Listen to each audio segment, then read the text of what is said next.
Entonces, para los que no han venido o por los que han venido, pero vamos a volver a repasar rápidamente esto porque hemos avanzado. Sígame con el cursor, por favor. La protrombina es el elemento principal. La protrombina en nuestro estudio es el elemento principal. La protrombina prácticamente va a originar la coagulación, porque los dos, tanto la vía extrínseca e intrínseca, van a converger en el activador para convertir la protrombina en trombina. Y la trombina es la que va a convertir el fibrinógeno en fibrina, y la fibrina va a producir coágulo. Esto siempre se da en nuestro. Ahora, el coágulo se forma siempre y cuando las dos vías trabajen. No trabajan independientemente una de la otra. Como les decía, cuando yo era estudiante todavía se pensaba que en la coagulación intravascular diseminada solamente trabajaba la vía intrínseca, pero no es así. Trabajan las dos vías. De manera que si en una vía falla un factor, no se coagula.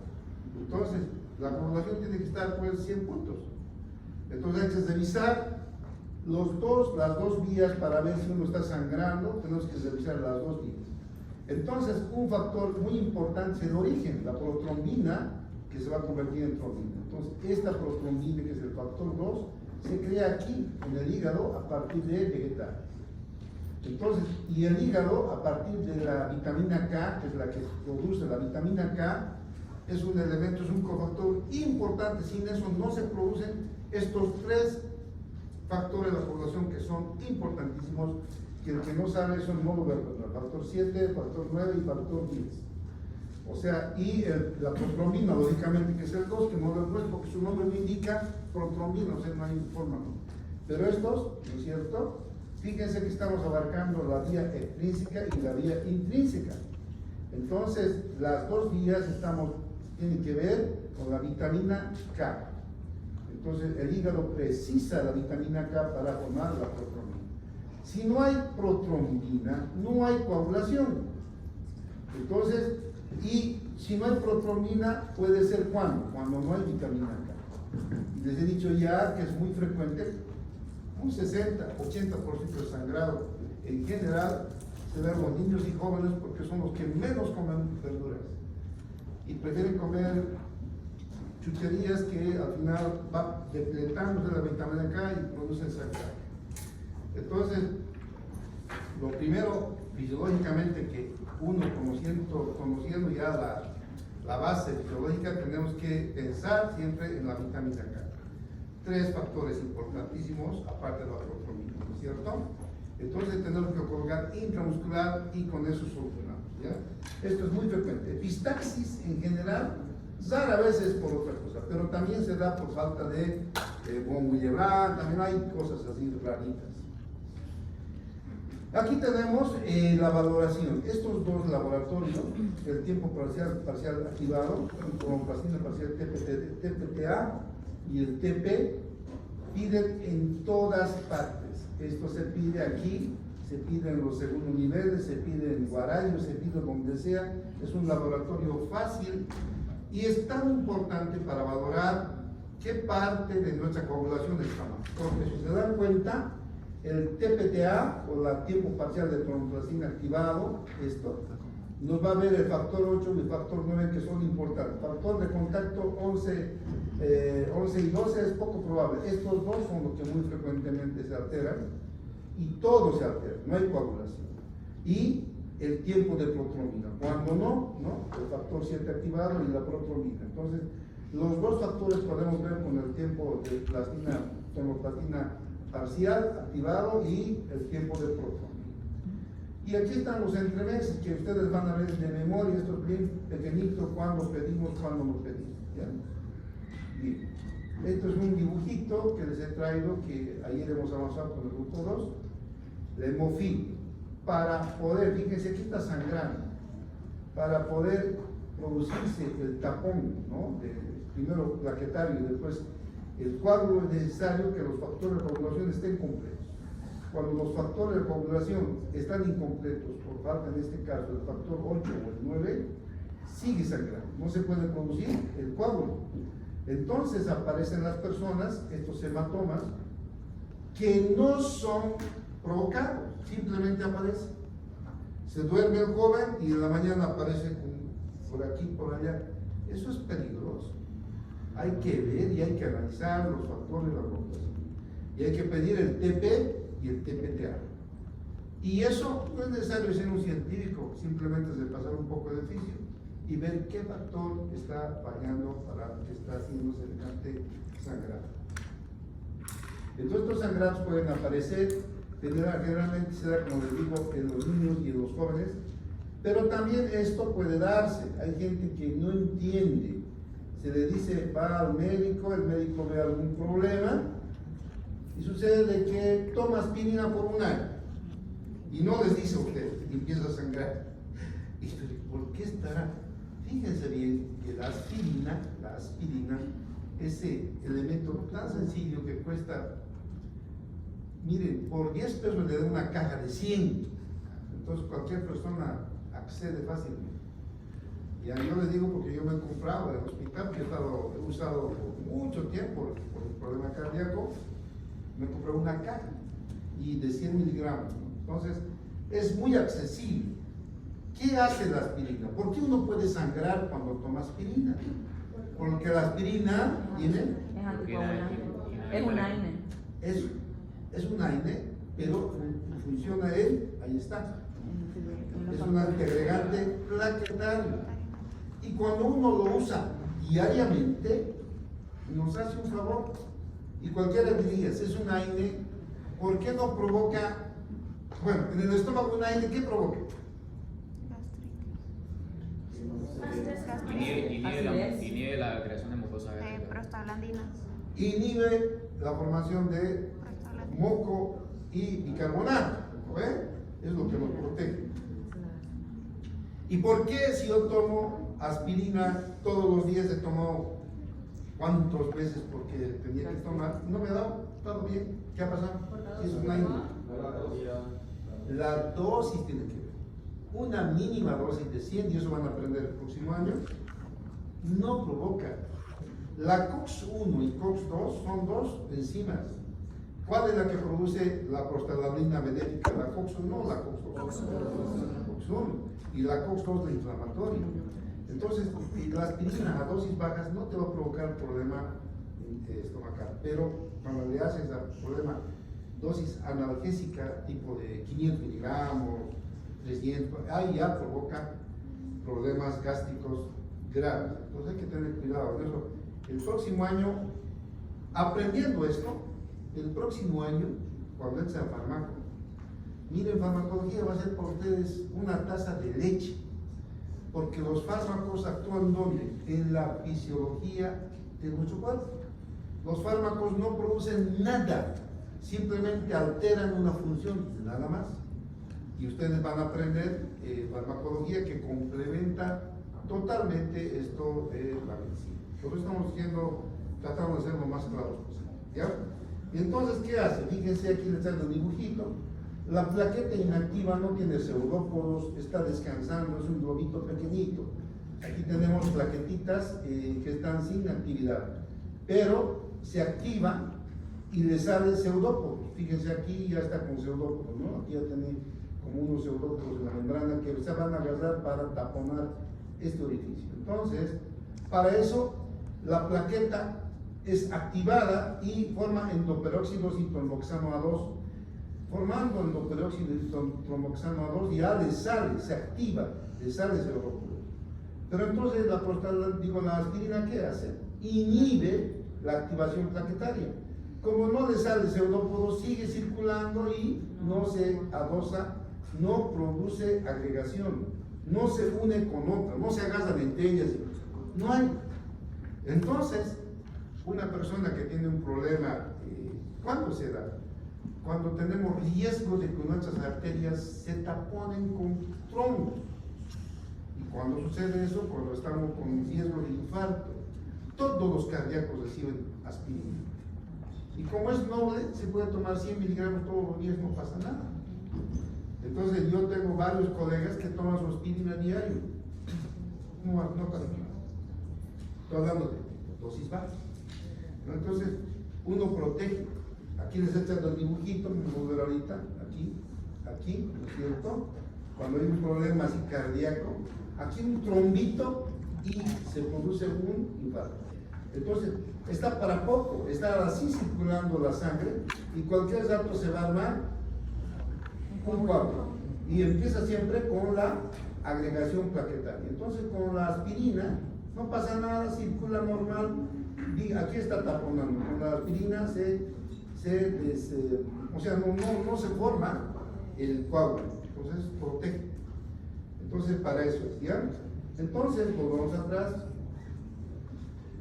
Vamos a ver fisiológicamente la prevención de la coagulación de la sangre en el sistema vascular. Eso está en el guide, pueden repasar si quieren mayor profundidad. ¿Qué es lo que protege de una coagulación en el sistema arterial, en el sistema circulatorio? La tersura de la superficie endotelial y el glucocáliz del endotelio. La tersura quiere decir que es como un tobogán encerado el epitelio del endotelio. No tiene ninguna arista en la cual puede activarse, agarrarse una plaqueta. Se resbala directamente. Y tiene el glucocáliz. ¿Qué es el glucocáliz? ¿Qué es el glucocáliz? Era un conjunto de moléculas de glucosa que se encontraba en la parte de la membrana celular. Bueno, está formado por hidratos de carbono, está rodeando la membrana celular. Y el endotelio tiene un glucocáliz, ¿no es cierto?, que repele los factores de la coagulación. O sea, no permite que ningún factor se pegue ahí y produce coagulación, entonces está protegido tanto por la tersura y el glucocáliz. Además tenemos nosotros una membrana, en la membrana endotelial, la trombomodulina. La trombomodulina va a impedir la coagulación. Entonces, en nuestro sistema circulatorio, difícilmente, sin motivo, no va a haber coágulo nunca, porque está protegido. La trombomodulina, fíjense cómo actúa, va a inhibir a la trombina. Si no hay trombina, entonces no hay fibrina, no hay coagulación, y va a activar a la proteína C. Activando la proteína C, se va a inactivar el factor 8 y el factor 5 activa. O sea que se va a provocar anticoagulación, no se coagula. Entonces estamos protegidos en forma funcional, fisiológica, por estos factores en la superficie endotelial. La acción antitrombínica, en la sangre tenemos una acción antitrombínica muy potente, que es las fibras de fibrina y la antitrombina 3. Esto ya, imagínense, un errorcito, nos coagularíamos todo el cuerpo. Por eso es que Dios ha hecho primero una cosa, segundo, y por último esto, que está protegiendo siempre, ¿no es cierto?, para que no haya coagulación intravascular. Entonces tenemos ahí las fibras de fibrina que van a absorber toda la trombina y la antitrombina 3. Esta antitrombina 3 va a inactivar ¿qué? La trombina y el factor X. Entonces, la trombina quiere convertir en coágulo. Fíjense, aquí está la antitrombina, se une y ya no actúa la trombina, entonces no forma coágulo. Y el factor 10 también, fíjense, lo agarra y ahí lo inactiva. Entonces, tenemos ahí inactivado. Pero en esto actúa la heparina. ¿Qué es la heparina? Es un anticoagulante que en forma fisiológica se forma en el hígado, pulmones y mastocitos. Todos formamos heparina. Pero la formación de heparina es mínima, solamente que a nivel del pulmón, siempre el pulmón está aspirando cosas, ¿no es cierto?, que puede estimular algún, qué sé yo, que aspiramos, puede estimular la coagulación. La heparina no permite, ¿no? Y entonces la heparina está protegiéndonos en los pulmones, en los mastocitos hay heparina. Es baja la concentración. Sin embargo, cuando la heparina se une a la antitrombina 3, porque los dos actúan juntos, entonces fíjense, esta es la heparina.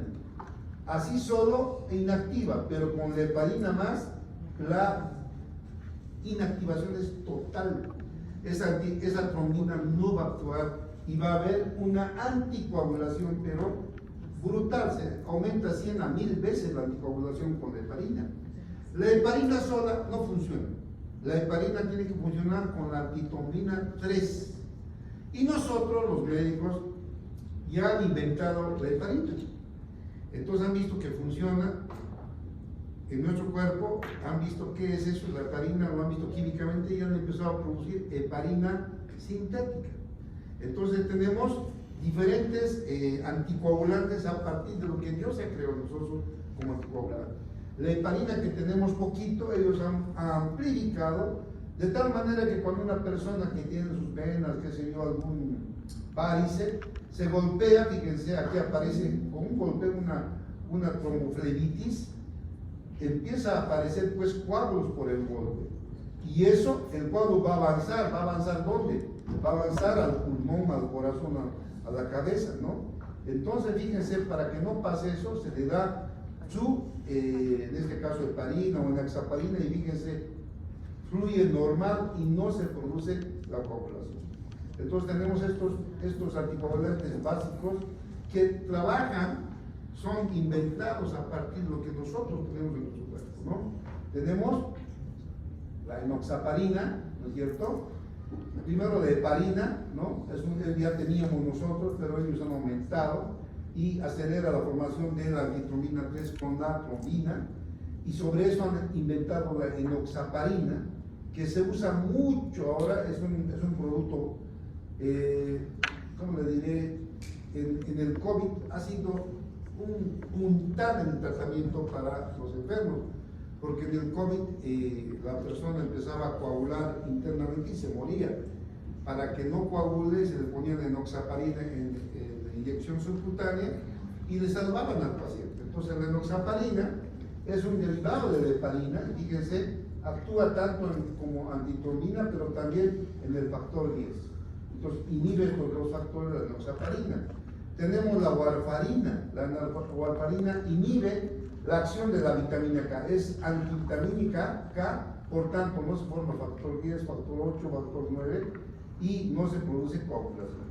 Entonces fíjense, estos coágulos que se forman por un problema, digamos, una tromboflebitis, más que todo por golpes en nuestros miembros superiores e inferiores, no estoy hablando de jóvenes, ustedes gracias a Dios, aunque se golpeen, nunca van a tener una flebitis, pero los viejitos sí, arriba de los 50 ya pueden tener. Y entonces es un problema. El trombo puede ir ¿dónde? Al corazón, puede ir al cerebro, ¿no es cierto? Y provoca un ABC cerebral, un infarto. Entonces, para eso nosotros damos estos productos, dependiendo de la gravedad, usamos estos anticoagulantes para inhibir partes de la cascada de la coagulación y no se produce la coagulación propiamente. ¿Ya? Aquí está la aspirina, ¿no es cierto? Que solamente les extengo para ver que la coagulación en forma natural tenemos la heparina, pero sobre eso nosotros hemos inventado la misma heparina y le hemos dado mayor proporción de acción. ¿Ya? ¿Alguna preguntita? Vamos a pasar a la siguiente. Vamos a ver la lisis de los coágulos sanguíneos. Una vez que el coágulo se ha formado, tenemos un producto, porque hemos visto que no es cierto que el vaso sanguíneo, ¿dónde está? Un segundo. Quiero que entiendan una cosa. Fíjense, este es el vaso sanguíneo. Aquí se ha lesionado y se ha formado un coagulándula. Ya sabemos cómo se forma el coágulo. Entonces tenemos coágulo que una vez que ya esto empieza a crecer, sin embargo persiste aquí partes de fibrina que está perjudicando a una circulación, ¿no es cierto? La circulación normal, ¿no es cierto? Que tiene que no tener ningún problema. Entonces tenemos nosotros la plasmina. Nosotros tenemos el plasminógeno, que es una proteína que viene en forma inactiva, y aquí tengo un dibujito para que entiendan, fíjense, aquí tenemos, esto es el activador del plasminógeno tisular, es el TPA, activador plasminógeno tisular, este es el plasminógeno tisular, este plasminógeno está aquí mismo en el coágulo, junto con las proteínas que están circulando, ha entrado el plasminógeno. Entonces el plasminógeno está siendo inhibido por el inhibidor del activador plasminógeno. Aquí no funciona. Pero cuando el coágulo ya, el endotelio termina de cicatrizar, entonces el PAI deja de funcionar, es el inhibidor del activador del plasminógeno, entonces actúa el plasminógeno tisular, convierte el plasminógeno en plasmina, y la plasmina va a escindir, va a degradar las moléculas de fibrina, lo saca todo y lo deja limpio el vaso sanguíneo. Entonces lo va quitando toda la fibrina que está de más, lo va quitando molécula a molécula, y esa molécula va al hígado a reciclarse y lo deja limpio el endotelio. Eso hace la plasmina. Entonces nosotros tenemos la plasmina en todo coágulo, ¿no? Como plasminógeno, y es activado por el activador del plasminógeno. El activador del plasminógeno activa el plasminógeno a plasmina, y la plasmina va a escindir el coágulo restante, lo va a volver en moléculas de fibrina que van a ir a ser reciclados en el hígado, ¿ya? Entonces eso está aquí el dibujito, aquí también está el esquema, ¿no? El plasminógeno también se llama profibrilocina, eso dice el Guyton, y se convierte en plasmina, que también se llama fibrinolizina. Son los nombres que nos da el libro, ¿ya? ¿Alguna pregunta hasta aquí? Y ahora vamos a ir al grupo sanguíneo. Grupos sanguíneos, esto va con lo que hemos avanzado de antígenos, anticuerpos, etc., ¿no? Fíjense, los glóbulos rojos tienen sus propios antígenos.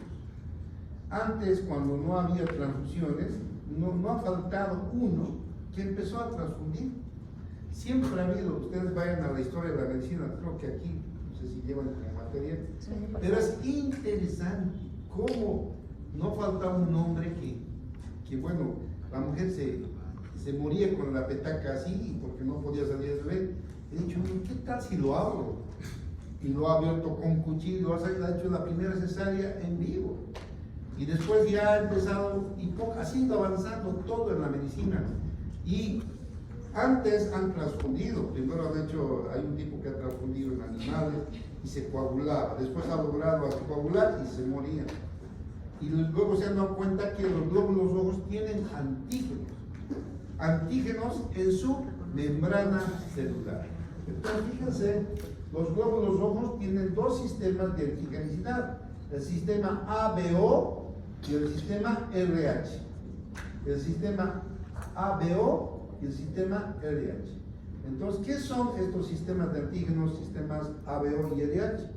En la membrana tenemos antígenos, por ejemplo, este grupo A tiene antígeno A, el grupo B tiene antígeno B, el grupo AB tiene los dos antígenos, y el grupo O no tiene antígeno. El grupo más difícil de conseguir es este, AB. Y el grupo más fácil de conseguir es el pelón, el O. Que ahorita deben tener, el 80%, si no el 90%, tal vez todos tienen O. AB, ¿quién tiene? Levante la mano, vamos a ver el nombre que le voy a sacar sangre. Para cualquier persona va a anotar su número de. No hay grupo AB. Cuando hay que transfundir AB, buscamos AB y no hay. En Santa Cruz unos cuantos gatos que tienen AB. ¿Quién tiene AB de ustedes? ¿Quién tiene AB? Bueno, entonces, el pelón O, ¿quién tiene? La mayoría tiene O, ¿cierto? Entonces, fíjense, ¿por qué decimos grupo O, A, B y AB? Por los antígenos. Los antígenos, en este caso, el antígeno A da la característica del tipo A. El antígeno B en la membrana da la característica del tipo B. Y los dos antígenos presentes en este glóbulo rojo es grupo AB, los dos. Y el que no tiene ningún antígeno es grupo 0, O. ¿Ya? Entonces, eso es lo que está entendido. Aquí tenemos los grupos sanguíneos, ¿no? A, B, AB y C. Los antígenos que le dan el tipo. El A tiene el antígeno A, el B tiene el antígeno B, AB los dos antígenos y el O ninguno. Ahora, nosotros tenemos el glóbulo rojo que tiene antígeno A, tiene anticuerpos anti-B. Y el glóbulo rojo que tiene el grupo B tiene anticuerpos anti-A. El grupo AB no tiene anticuerpos porque se haría daño a sí mismo. Y el grupo O tiene los dos, anti-A y anti-B. Entonces, esos son los anticuerpos que tienen el plasma, dependiendo de lo que tiene en su membrana. Nunca un grupo antígeno A va a tener pues, anticuerpo A, va a tener anticuerpo B, con sal, ¿ya? Siempre sucede eso, excepto en este caso el O que no tiene ninguno, ¿ya? Entonces, ahora vamos a ver por qué podemos dar un grupo a otro y un grupo al otro no se puede dar, ahorita vamos a pasar, ¿ya? La prevalencia es esta, fíjense, el grupo O 47% mundial, el A 41%, el B 9%, el AB 3%. Entonces, el 3 difícil de encontrar, ¿no? El B también, el tercero 41A, algo es más, no tan pero el O es más fácil de encontrar. Los anticuerpos del glóbulo rojo se llaman también aglutininas. Es lo mismo que anticuerpos, ¿no? Y fíjense, en el nacimiento la cantidad de aglutininas es casi nula. Aquí tenemos la edad de la persona al nacer, a los 10 años, 20 años. Entonces fíjense cómo las aglutininas crecen conforme pasa el tiempo. A los 10 años ya tienen cualquier cantidad de aglutininas. Ustedes están por aquí, ¿no? O sea, ustedes tienen cualquier cantidad de aglutininas en su cuerpo. Yo tengo menos. O sea, se va bajando conforme pasa el tiempo. Entonces, cuando uno es joven es más reactivo a una transfusión, hay que tener cuidado. Por eso es muy importante ahora saber de qué tipo de sangre es uno. Porque vamos a ver, hay que pasar.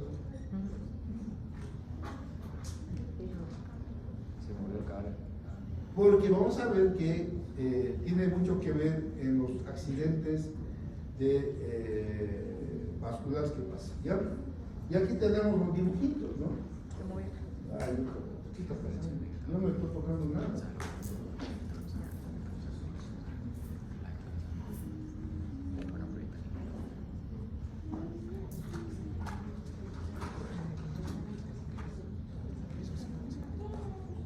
Ya, atiendan. El grupo A tiene anticuerpos anti-B y antígeno A, claro, del grupo. El grupo B tiene anticuerpos anti-A y el antígeno B, claro, el grupo B. El grupo B tiene los dos antígenos, pero no tiene ningún anticuerpo. El grupo O tiene anti-A y anti-B, anticuerpos, y no tiene ningún antígeno, por eso es pelón. Ahora aquí, los anticuerpos tienen que ver con esto, fíjense. Los cuerpos, los anticuerpos, si nosotros metemos un grupo A con un B, los anticuerpos anti-B, ¿qué va a pasar? Van a aglutinar, estos son anticuerpos anti-B, y este es el grupo B de un grupo A. Entonces fíjense cómo empiezan a aglutinar, los acumulan en un solo lugar para que sean destruidos. Entonces es un problema eso. Fíjense, aquí tengo un dibujito.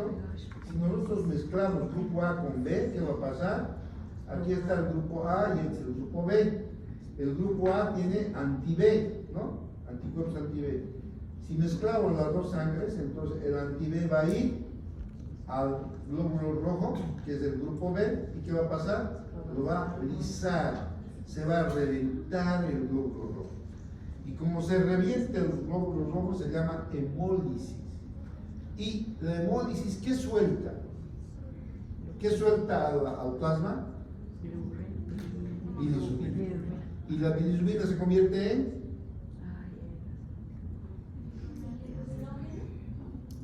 no, la bilirrubina, bueno, cuando hay aumento de bilirrubina se llama ictericia. Hemos dicho bilirrubina directa e indirecta, ¿no? Ya hemos avanzado eso. La persona se vuelve amarilla.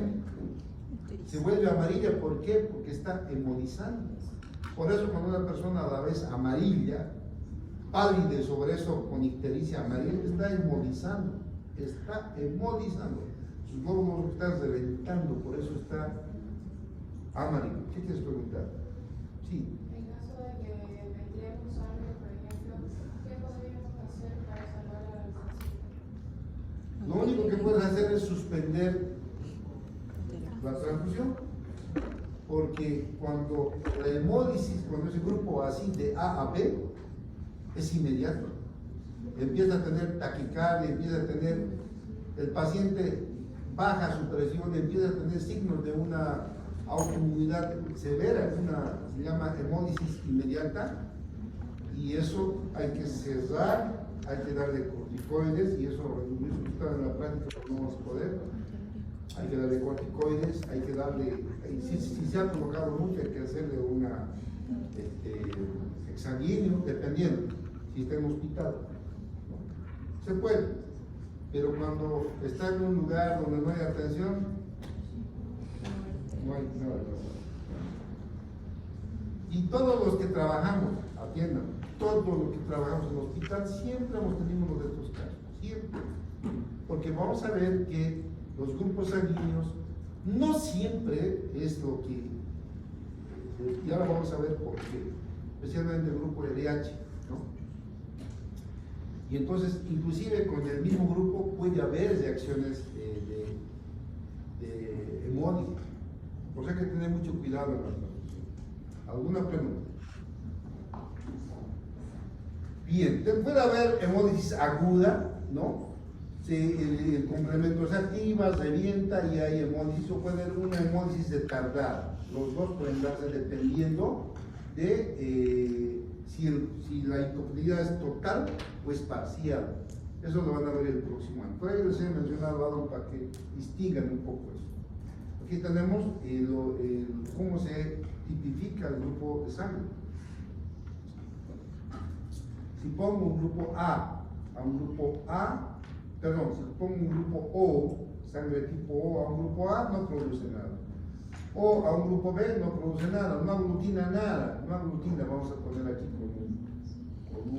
una plumita. Entonces, no hay aglutinación, ninguna aglutinación aquí, no hay aglutinación. Pero si pongo un grupo A un grupo A no hay nada, pero a un grupo B, entonces va a aglutinar, entonces hay aglutinación. Si pongo un grupo B a un grupo A, va a haber aglutinación porque tiene anticuerpos anti-B, entonces, pero en grupo A no. Y si pongo AB, va a aglutinar tanto el A como el B, porque el AB tiene los dos anticuerpos. Entonces, va a haber aglutinación en ambos casos. De esa forma podemos distinguir qué grupo de sangre es el que estamos tratando, ¿ya? Y eso nos sirve para poder, bueno, ustedes no tanto los laboratoristas, porque ustedes simplemente dan qué grupo y listo. Ellos tienen que preocuparse de distinguir, porque la falla de ellos es fatal, no puede haber. Por eso hay una especialidad que se llama hemato, se dedican solo a la sangre. Ustedes van a hacer, qué sé yo, cada uno será pues una especialidad diferente. Pero estamos hablando a nivel general, ¿ya? ¿Alguna pregunta hasta aquí? Ya, vamos a ver el grupo RH. El RH es otro antígeno, ¿no es cierto?, que está también en los glóbulos rojos. Fíjense, una persona puede ser RH positivo porque tiene los antígenos RH en su membrana. Y una persona es RH negativo cuando su glóbulo rojo es pelón, no tiene ningún antígeno. Entonces hay RH positivo con el antígeno y hay RH negativo sin ningún antígeno. Y obviamente el RH negativo va a producir anticuerpos anti-RH y el RH positivo no va a producir ninguno, ¿ya? Entonces aquí viene el gran problema que nosotros tenemos en el hospital, siempre, y estamos peleando todos los años con este problema del antígeno RH. Porque de ustedes, ¿quiénes son negativos? Levanten la mano. 1, 2, mujeres. Mujeres. Moara nomás. Moara. Moara es negativo. Moara, ¿dónde está Moara? No vino. Entonces tienen que cuidarse, Moara debía estar aquí porque las mujeres RH negativas, difícil pues que consiga un Canva RH negativo. No hay, todos estos individuos son positivos. Pablo, ¿eres positivo? La sangre del hombre. A ver, es difícil. Y vamos a ver el problema que puede haber, porque la mujer No se puede embarazar, creo, por cuando se embaraza una edad. se embaraza normal. Sí, se embaraza, El problema es pero el fetito que va a el sufrir. fetito. cierto? Y ahora vamos a comprender por qué el feto muere cuando una mujer RH negativo se embaraza de un hombre RH positivo. ¿Ya? Bien, entonces, vamos a aprender qué es el RH primero. Entonces, el RH es un antígeno en la membrana de los glóbulos rojos. Ahora, ¿quién a ver con el cursor? Vamos a seguir. En la membrana tenemos estos tipos de antígeno RH. Antígeno D, antígeno E, antígeno C, antígeno E, antígeno C. D mayúscula, D minúscula, E minúscula, C mayúscula, C minúscula.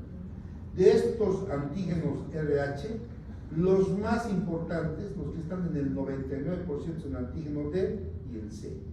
Estos dos son, ¿ya? Por eso, como el antígeno D está prácticamente en el 100%, aunque también estos pueden tener, pero el antígeno D es el que está o no está en los glóbulos rojos, se ha tomado en cuenta que todo el que tiene antígeno D es RH positivo. Y el que tiene antígeno E, C y tiene antígeno D es D, no C, no hay que ver. El antígeno D es el preponderante, el antígeno D es el que más reacciones cruzadas tiene. Los otros antígenos tienen, pero de vez en cuando. En cambio, el antígeno D, el RHD, es el que sí o sí va a dar hasta muerte del paciente. Por tanto, ya los hematólogos y los libros se han puesto de acuerdo que aunque tenemos 6 tipos frecuentes de RH, que son 6 tipos, solamente el factor D y el C son los más frecuentes a tomar en cuenta. Los otros no han provocado nunca muerte, excepto algún RAS, nada más, y se ha visto que era diferente, pero nada más. En cambio, el antígeno D es el RH, ¿ya? Entonces, sabiendo eso, vamos a pasar a esto. Fíjense, aquí tenemos un antígeno D normal, que prácticamente está cubriendo toda el glóbulo rojo. Y un antígeno D que también tiene, pero no está cubriendo toda la membrana. Estos antígenos D es débil y obviamente la respuesta que va a tener también va a ser débil. Cuando haya una incompatibilidad van a reventar, pero no todos.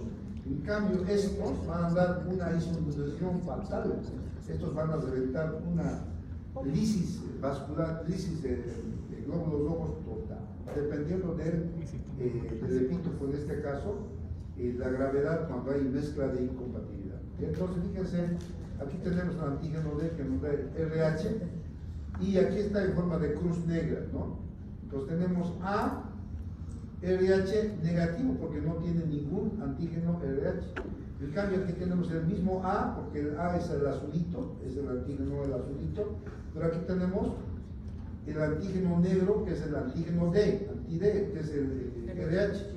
Y como tiene presencia de antígeno D, entonces tenemos RH positivo, A, RH positivo. En este caso B, RH negativo, porque no tiene ningún antígeno D. Pero aquí tiene antígeno D, por tanto, B, RH positivo. Igual a B, ¿no es cierto? Sin antígeno D, y con antígeno D, RH positivo. Y el O es negativo cuando no tiene nada, y cuando tiene O con su antígeno D, es RH positivo, ¿ya? Entonces, este tipo de antígeno tiene una prevalencia, fíjense, el 85% de los blancos son RH positivo y el 15% negativo. En la raza negra americana, el 95% tiene RH positivo y los negros africanos, el 100% es de raza, perdón, es de RH positivo. Entonces es un problema el RH negativo, sin embargo está ahí. Ya en genética van a estudiar por qué uno recibe de sus padres, seguramente ellos tienen su ascendencia, siempre RH negativo, y ellos al heredar pueden heredar a sus hijos también. Ahora no es nada malo si nosotros sabemos tratarlo, especialmente la mujer RH negativa tiene que cuidarse, y como Moahara es negativa debería estar aquí, ¿no? Estoy grabando. Para cuidarse. Pero lamentablemente no. O sea, tiene que preguntar cuidado. Ya, sigamos. Ya sé que Vamos a ver la incompatibilidad del grupo RH, que es la que nos más dolor de cabeza. La incompatibilidad ABO también hay, pero nunca nos da semejantes muertes. Las muertes que da el hospital es por incompatibilidad RH. No tanto ABO, también puede ser, no digo que no, pero no es frecuente como esto. Entonces fíjense, ¿qué pasa en la incompatibilidad RH? Sucede que la mamá, vamos a ir aquí, fíjense aquí, ¿no? Esta es una madre, Moara. Ya ha tenido de aquí a 5 años, hemos dicho, no ahora. Ella dijo 20. De aquí a 5 años se ha embarazado con un LH positivo y ella es negativa. Entonces, ¿qué pasa? El bebito, ¿no? Por genética adquiere los LH de su papá, los antígenos paternos. Entonces el bebé es LH positivo, pero ella es negativa. Entonces, ¿qué pasa? El bebé está gestándose y en el primer trimestre ya empieza a pasar la placenta a los 28 días, 32 semanas, 28 semanas, 32 semanas, ya hay pasaje ya. Entonces la placenta permite, ¿no?, el pasaje del medio interno del plasma sanguíneo al feto. Entonces ahí se mezcla. La madre reconoce los anticuerpos RH, o sea, más bien RH positivos. ¿Y qué creen que hace la madre? Va a crear anticuerpos anti-RH. Pero está creando, ustedes saben que la mamá agarra el antígeno y lo estudia y va haciendo la memoria, ¿no? Entonces, como en ese caso recién lo está estudiando, el bebé está creciendo, 4 meses, 5 meses, pero empieza a aumentar los anticuerpos ya, anticuerpos anti-RH. El bebé nace normal. El primer embarazo de una mujer RH negativo es un niño normal, no pasa nada. Pero se la tiene jurada al segundo, está listo el segundo. ¿Por qué? Porque ya la memoria tiene anticuerpos anti-RH. Entonces cuando el bebé se introduce de nuevo, pasa esto, fíjense. Aquí tengo un dibujito, ¿no? Aquí, ¿no? Aquí tengo el primer bebé normal, pero y aquí se creó anticuerpos anti-RH, ¿no? Anti-RH. El segundo bebé pasa ya los anticuerpos a partir de los 28 semanas del primer trimestre y empiezan a pasar los anticuerpos anti-RH, ¿no? ¿Y qué creen que va a hacer? Va a haber lisis de los glóbulos rojos intraútero. Ese bebé no va a llegar a feto adulto o feto maduro. Ese feto al tercer, cuarto mes se va a morir ahí de anemia. Se va a reventar todos sus glóbulos rojos con LH positivo, porque la mamá va a pasar todos esos anticuerpos al feto y lo va a matar. Los niños no son viables, el segundo niño no es viable, ¿no? Por eso es que toda mujer que es LH negativa tiene que hacer su vacuna, y eso lo podemos decir, tiene que saber eso. Un estudiante de medicina tendría que saber. ¿Y quién sabe cómo es la vacuna? El que me diga cómo es la vacuna de esto, que no es igual como la vacuna que hemos aprendido. Ahorita les voy a preguntar, tienen que ya nomás captar, y el que me diga la razón, le voy a aumentar un punto. O sea que muy atentos, ¿ya? Entonces volvamos aquí. Fíjense, aquí tenemos, esta es la placenta, ¿no? El problema es que la placenta tiene un transportador por los anticuerpos anti-D. Aquí está la mamá ya habiendo formado en el segundo hijo anticuerpos anti-D, anti-RH, y con el transportador, fíjense que este transportador lo transporta el anticuerpo al feto.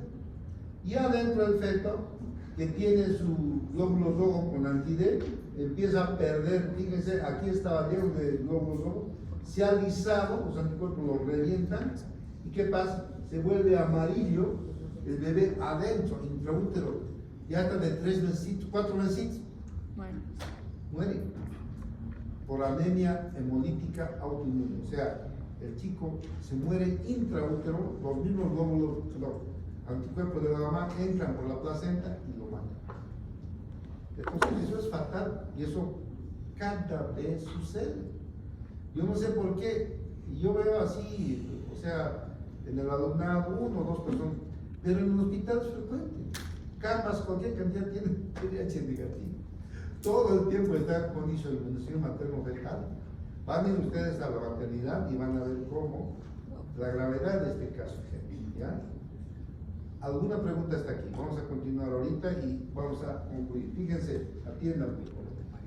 Entonces, aquí está el bebé, pasa la sangre, los eritrocitos son RH positivo y la madre crea anti-RH positivo, anticuerpos anti-RH, ¿no? En el segundo embarazo, el pobre bebé que no tiene parte ni suerte recibe los anticuerpos y empieza a morir el bebé. No nace el bebé. Entonces, ¿qué vamos a hacer nosotros? Ahora atiendan, por favor. Hacemos esto, atiendan. Fíjense, esta es la madre RHD. Y este es el primer padre, este es RHD negativo, la mamá, ¿no?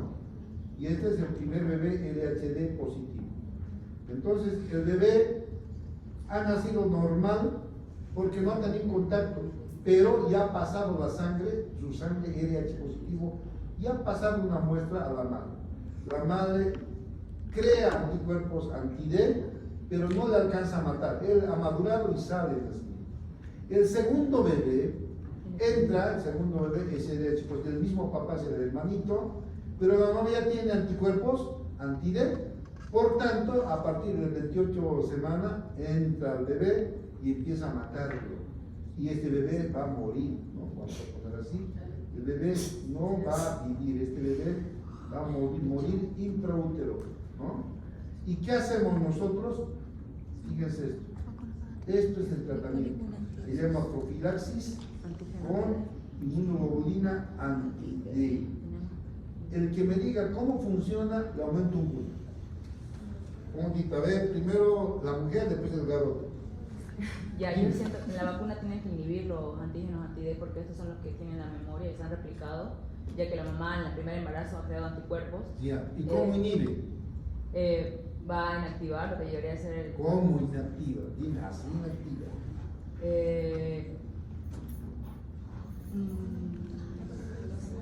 Eso sabemos por inmunidad. Dime, garoto, si sabes algo mejor.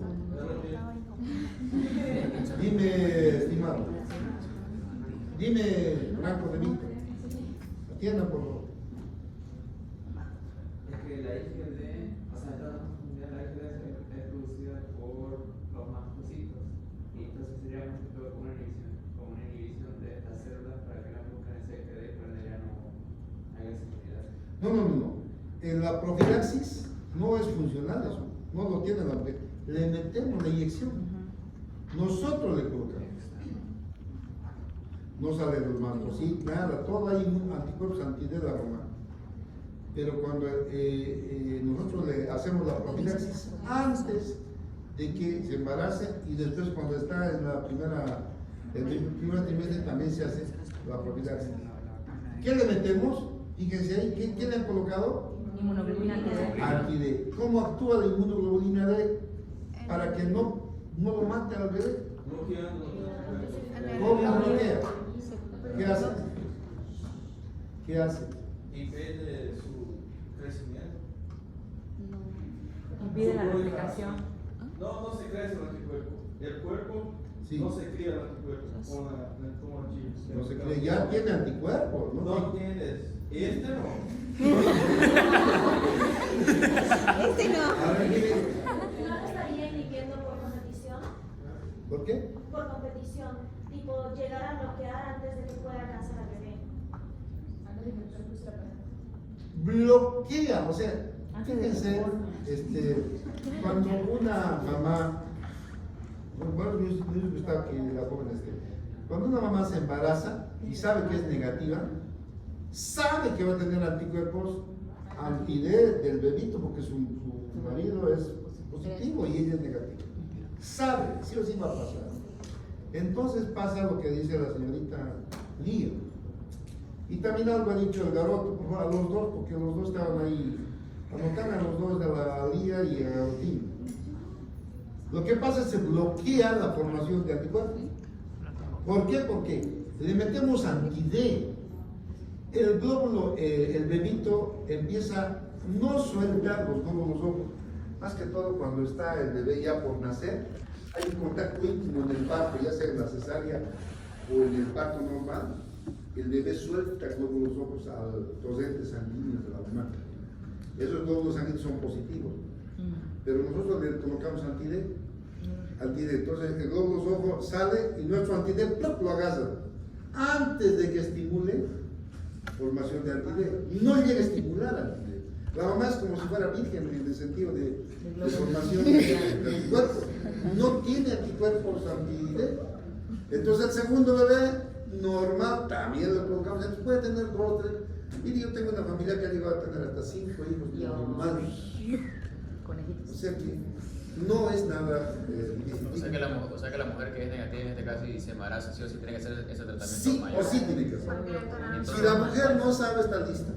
Porque ya se sensibiliza, ya no hay nada que hacer. ¿Verdad, doctor? Porque mira, antes parían por docena, la verdad, con razón, ya yo. Lo peor si viene de Beni. En Beni, Docena parían. todos mis colegas tienen 8, 10 hermanos increíbles. Sí, ¿qué quieren preguntar? No me escucho, no. Si el hombre fuera. Si el hombre fuera negativo. Negativo no pasa nada. Negativo Igual, negativo. No. Negativo y la mujer La es mujer positivo. Ah, positivo, negativo. En ese caso, ¿Lo inyectan al hombre? no, porque es negativo. ¿Qué va a estimular? Nada. No estimula. Anticuerpos. Negativo. Es pelón. No tiene. No tiene antígenos. ¿Alguna otra pregunta? Ya, eso es. Y eso está aquí quedito ahí en la teoría. Ustedes van a ver. Y les voy a pasar esto el día. Para completarlo todito, les voy a pasar mañana todo. Gracias. Tanto cardio, el electro y esto. Entonces, este examen es un poco larguito. Pero también, por favor, estudien todo el tiempo. No estudien 1, 2 días antes con poca los canvas. No es esa la forma.